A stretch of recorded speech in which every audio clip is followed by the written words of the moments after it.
नमस्कार YouTube family, cook with Sonali मराठीजमध्ये तुम्हा सर्वांचे खूप खूप मनापासून स्वागत। तर आज आपण बनवणार आहोत खोबऱ्याची चटणी। तुम्ही इथे ही चटणी पाहू शकता। दिसायला जितकी सुंदर दिसते तितकीच चवीला अप्रतिम लागते।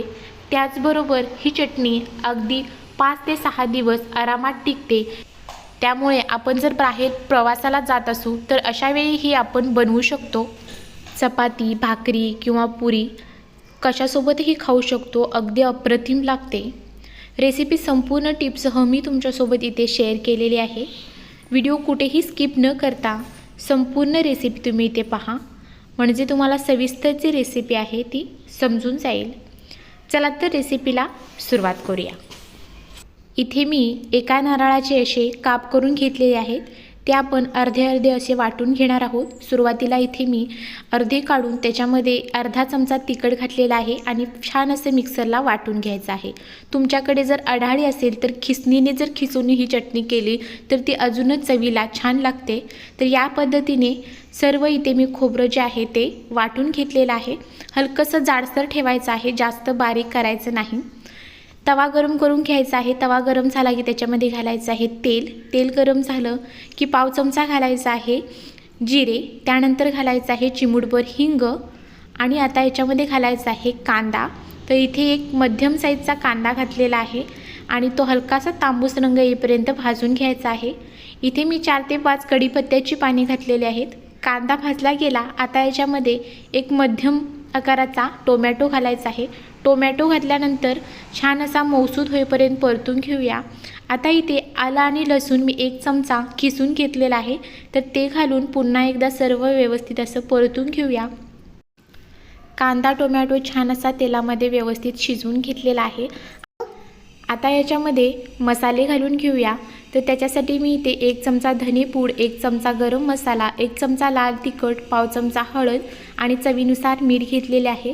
आता हे सर्व मसाले तेलामध्ये घालून अर्ध्या मिनिटासाठी आपण मंद गॅसवरती परतून घ्यायचं आहे। कांदा टोमॅटो शिजल्यानंतर गॅस हा अगदी मंद ठेवायचा आहे, अगदी शेवटपर्यंत। अर्धा मिनिट आपण छान असे मसाले परतून घेतलेले आहेत। आता याच्यामध्ये घालायचं आहे बारीक करून घेतलेलं खोबरं। खोबरं घातल्यानंतर छान असं सर्व व्यवस्थित एकजीव होईपर्यंत परतून घेऊया। ते इथे तुम्ही पाहू शकता छान असं व्यवस्थित परतून घेतलेलं आहे। दिसायलाच किती अप्रतिम दिसते इथे पाहू शकता। आता ह्याच्यावरती झाकण ठेवायचं आहे आणि 1 मिनिटासाठी आपण हे खोबरं वाफवून घेणार आहोत। 1 मिनिटानंतर पुन्हा एकदा सर्व व्यवस्थित परतून घेऊया, जेणेकरून ते तव्याला लागलं नाही पाहिजे। याच्यासाठी 1 मिनिटानंतर पुन्हा सर्व व्यवस्थित परतून घ्यायचं आहे। परतून घेतलेलं आहे। आता याच्यावरती पुन्हा झाकण ठेवायचं आहे आणि पुन्हा आपण 1 मिनिटासाठी हे खोबरं जे आहे ते वाफवून घेणार आहोत।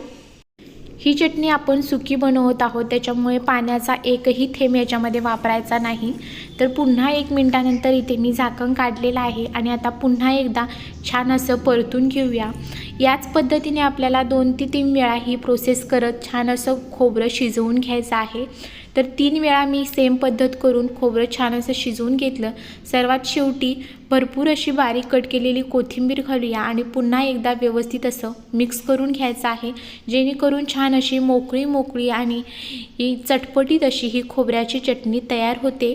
तर इथे तुम्ही पाहू शकता काय सुरेख रंग दिसतोय आणि चवीला तर ही अप्रतिम लागते। तुम्ही ही घरी एकदा चटणी नक्की ट्राय करा, तुम्हाला ही नक्की आवडेल। तर पहा तुम्ही अगदी छान मोकळी अशी ही चटणी तयार झालेली आहे। अगदी 5 ते 6 दिवस ही चटणी आरामात टिकते, कारण आपण ह्याच्यामध्ये जराही पाण्याचा वापर केलेला नाही। तर इथे आपली ही सुकी खोबऱ्याची चटणी तयार झालेली आहे। रेसिपी आवडली असेल तर चॅनलला सबस्क्राईब करा, त्याचबरोबर बेल आयकॉनचे बटन दाबा, म्हणजे अशाच छान छान रेसिपींचे नोटिफिकेशन तुम्हाला मिळत जाईल आणि तुम्हालाही अशा छान छान रेसिपी पाहता येतील।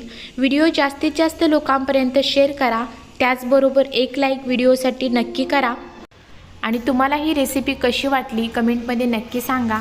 तुम्ही जर ही रेसिपी घरी बनवून पाहिली तर तीही तुमची रेसिपी कशी झाली होती हेही मला कळवा। धन्यवाद। भेटूया अशाच व्हिडिओसोबत।